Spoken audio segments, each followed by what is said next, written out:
యోధ ఓ ఆత్మఘోష ఎపిసోడ్ 2 పార్థ సారథి. పార్థు ఒక engineering student. సిటీలోనే ఓ పెద్ద పేరున్న కాలేజీలో బయోటెక్నాలజీలో చివరి సంవత్సరం చదువుతున్నాడు.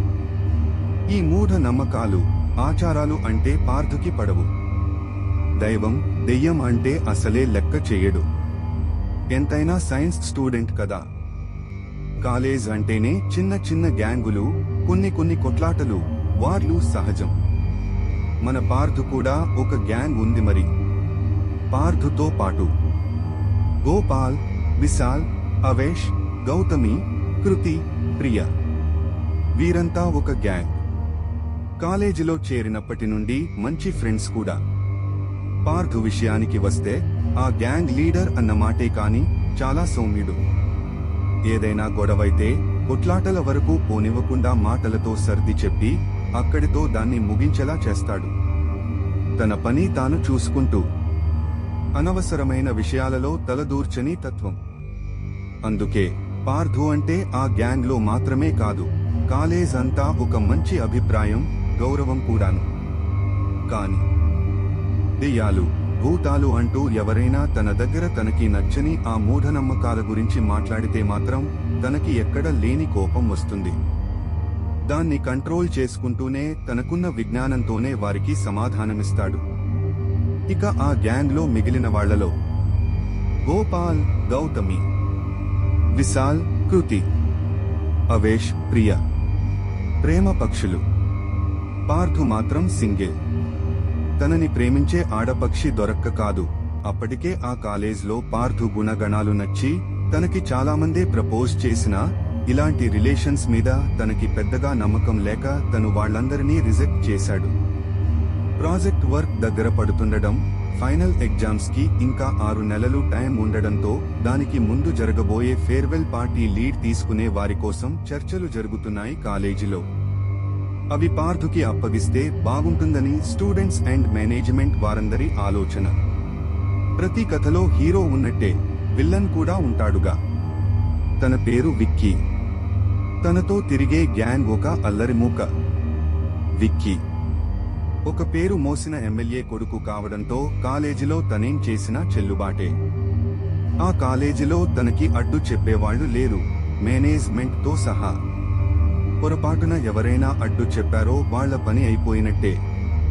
అప్పటి వరకు ఇలాంటి ఈవెంట్లు వచ్చిన ప్రతిసారి పార్థు లీడ్ చేయడం, వాటికి ఏదోలా అడ్డు తగులుతాడు విక్కీ.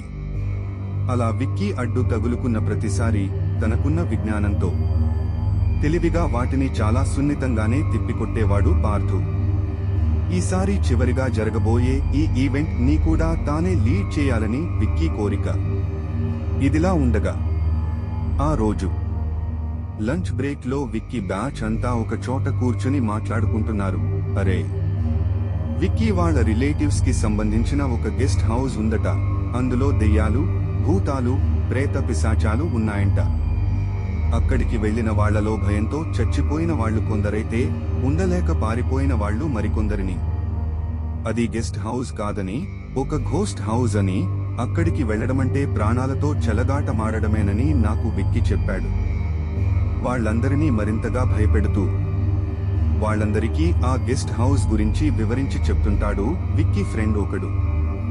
అదంతా పక్కనే ఉండి వింటున్న అవేష్, హాహాహాహా, ఇలాంటి మూఢనమ్మకాలు కలిగిన మూర్ఖులు కూడా ఉంటారా ఈ రోజుల్లో? పైగా ఇంత చదువు చదివి అంటూ వాళ్ల మాటలకు పగలబడి నవ్వుతాడు గట్టిగా వాళ్లకి వినిపించేట్టు. మన అవేష్కి కొంచెం నోటి దురద ఎక్కువ లేండి. అప్పటికే పార్థు బ్యాచ్ మీద పీక లోతు అసూయతో ఉన్న విక్కీ బ్యాచ్ కి ఆవేష్ మాటలు కోపాన్ని తెప్పించాయి. ఇంకేముంది, విక్కీకి విషయాన్ని తెలియచేయడమే కాకుండా తనని మూర్ఖుడు అని అన్నాడంటూ, ఇంకెన్నో అనరాని మాటలు అన్నాడంటూ మరింతగా తన మెదడుకి ఎక్కిస్తారు విక్కీ ఫ్రెండ్స్. దాంతో విక్కీకి అవి కోపాన్ని తెప్పించి నన్నే మూర్ఖుడంటాడా అంటూ ఆవేశంతో అవేష్ ని వెతుకుతూ తనపై దాడి చేయడానికి కాలేజ్ అంతా తిరుగుతాడు. విషయం తెలిసిన అవేష్ భయంతో పార్థు చెంతకు చేరి జరిగిన దాన్ని వివరిస్తాడు. పార్థు కూడా అలాంటి భావాలు కలిగిన వాడే కావడంతో అవేష్ అన్న దాన్ని తప్పు పట్టడు. పైగా జరిగిన దాంట్లో నీ తప్పేం లేదు, నేనున్నాగా, అంతా నే చూసుకుంటాలే అంటూ తనకి ధైర్యం చెప్తాడు.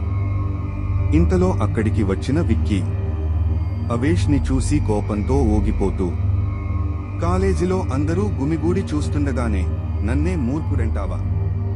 నీకెంత ధైర్యం?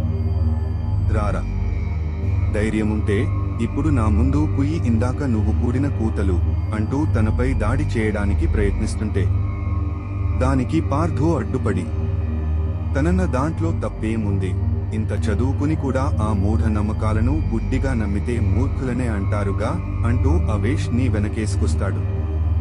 కాలేజ్ అంతా చూస్తుండగానే పార్థు అన్న మాటలు విక్కీకున్న ఆవేశాన్ని రెట్టింపు చేశాయి. పక్కనే ఉన్న విక్కీ ఫ్రెండ్ వచ్చి ఈ టైంలో తనతో గొడవ పెట్టుకోవడం కరెక్ట్ కాదని, అలా చేస్తే పార్థు మీది కాలేజ్లో అంతా సింపతి పెరిగి ఈవెంట్ తమ చేతుల్లోంచి చేజారిపోతుందని విక్కీకి నచ్చ చెప్తాడు. దాంతో కొంచెం తగ్గిన విక్కీ తనకున్న తెలివి ఉపయోగించి, సరే పార్థు, ఎలాగో ఇంకొన్ని రోజుల్లో మనం ఈ కాలేజ్ ని వదిలిపెట్టి వెళ్ళిపోబోతున్నాం. విడిపోయేటప్పుడు మన మధ్య ఇంకా ఈ గొడవలు ఎందుకు చెప్పు?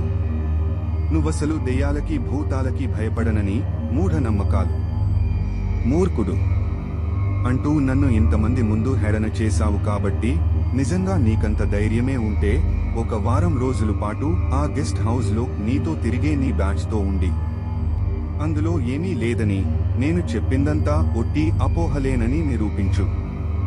అప్పుడు నేను కూడా వీళ్ళందరి ముందు అదంతా తప్పని ఒప్పుకుని నిన్ను ఇక్కడే ఇదే ప్లేస్ లో క్షమాపణలు అడుగుతా. దాంతో పాటు ఫేర్వెల్ ఈవెంట్ ఆర్గనైజ్ చేసే అవకాశం కూడా నీకే వదిలేస్తా. దాంట్లో నేను ఏమాత్రం కలుగజేసుకును. ఈ వారంలో రోజుల్లో మీ బ్యాచ్ నుండి ఆ గెస్ట్ హౌస్ నుండి ఏ ఒక్కరూ భయంతో బయటకి వచ్చినా నువ్వు ఓడిపోయినట్టే లెక్క. అలా నువ్వు ఓడిపోతే మాత్రం ఈవెంట్ వదిలేయడంతో పాటు వీళ్ళందరి సమక్షంలో నువ్వు నన్నిలా కించపరిచిన దానికి నాకు క్షమాపణలు చెప్పాలి. మరి నా ఈ ఛాలెంజ్ నీ యాక్సెప్ట్ చేస్తావా అంటూ విక్కీ పార్థుకి సవాలు విసురుతాడు. పార్థు మాత్రం తన స్నేహితుల వంక, చుట్టూ ఉన్న స్టూడెంట్స్ వంక చూస్తాడు. అందరి మొహాల్లో ఆ ఛాలెంజ్ ని యాక్సెప్ట్ చేయొద్దని భావం కనపడుతుంది. కానీ పార్థు మనసు మాత్రం వేరొకటి తలుస్తుంది.